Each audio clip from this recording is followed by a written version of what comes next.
Ladies and gentlemen, week 9 is upon us, and that means we have another game preview. Today we will be previewing the Buffalo Bills taking on the Miami Dolphins for the second time this season.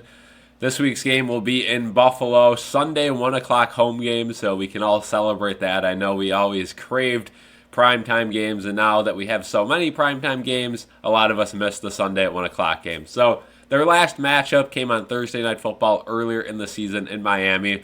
Unfortunately, that was the game that Tua Tagovailoa went out with that concussion. Now he is back, but the Bills ended up winning that game 31-10. Speaking of 31-10, that's what the Bills did to the Seahawks, and it could have been a lot worse for the Seahawks. Again, the Bills had many opportunities towards the end of the game to score more points, decided not to. They also let the Seahawks defense kind of walk down the field and waste some time to score that touchdown near the end of the game as well. So 31-10. That looks better for the Seahawks than it could have been, but the Bills absolutely crushed them.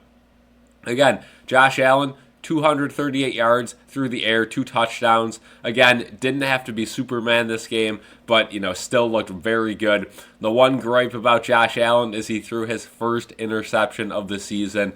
Now, again, if you've been following the storylines, he was the only starting quarterback to not have an interception. They kept saying it. They spoke it into existence, right? You knew it was coming. When it happened, it wasn't a great, spot in the game. Again, he threw that pick pretty much in, our own red zone. So by the time the Seahawks got tackled there after that interception, they had great field position. And then you guys know what happened. The Seahawks just looked terrible. That snap went over Geno's head. Geno looked terrible the entire day, and, the Seahawks just had an off day. But the Bills continue to roll. James Cook had 111 yards on the ground, 2 touchdowns. Shakir, 9 receptions for 107 yards. Keon Coleman had 5 receptions for 70 yards and a touchdown.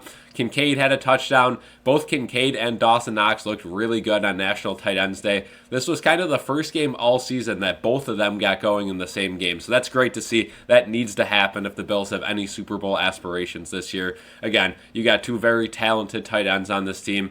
A lot of good receivers as well now with Amari Cooper in the game. So you got to get this offense going. And it looked really good. Again, Ray Davis looked very good on the ground as well towards the end of the game when he came in.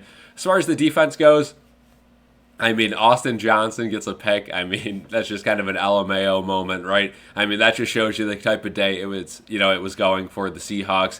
Again, gets deflected, just ends up right in his hands as he's rushing Geno Smith. And, hey, that's going to be a lifelong memory for him. So congrats to Austin Johnson for that pick. That was awesome. And the defense just looked solid, right? The pass defense was great. The run defense was great. I know they didn't have DK Metcalf, but that is exactly what you want to see. Again, they started off the game with a 3-and-out, and they were able to just hound the Seahawks offense all day long from that point on.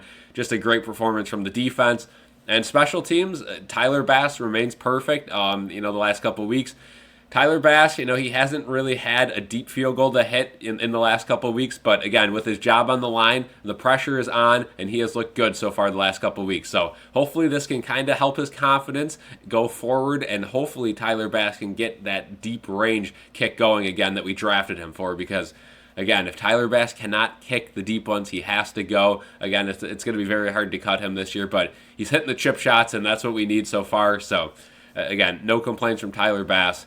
As far as the Dolphins go, they are coming off a very disappointing loss against the Cardinals, 28-27. Cardinals were able to walk that off with a field goal. But the Dolphins certainly look better than they have in weeks prior with Tua back on the field. Again, 234 yards in the air and a touchdown. Devon Achane had a touchdown as well, 97 total yards. Tyreek Hill had 72 yards. So their receivers were not really in the game that much. Again, Tyreek, their leading receiver with 72 yards. And then Raheem Mostert didn't have too many yards, but he had 2 touchdowns. So that's pretty darn good for him. Again, that's always the scare with that Miami offense is any given week they could put up 70 points because they have guys like Jalen Waddle and Tyreek Hill to stretch the field, and then 2 very good running backs in Devon Achane and Raheem Mostert.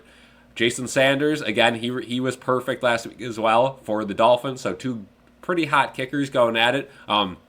Again, guys that can miss kicks occasionally, but, they both have been getting in the good direction. So that's going to be it for now. Again, I think the Bills win this game, but it's going to be a close one. So let me know what you guys think in the comments. And now let's see what our BSC panel has projected for this game. At the 49-yard line.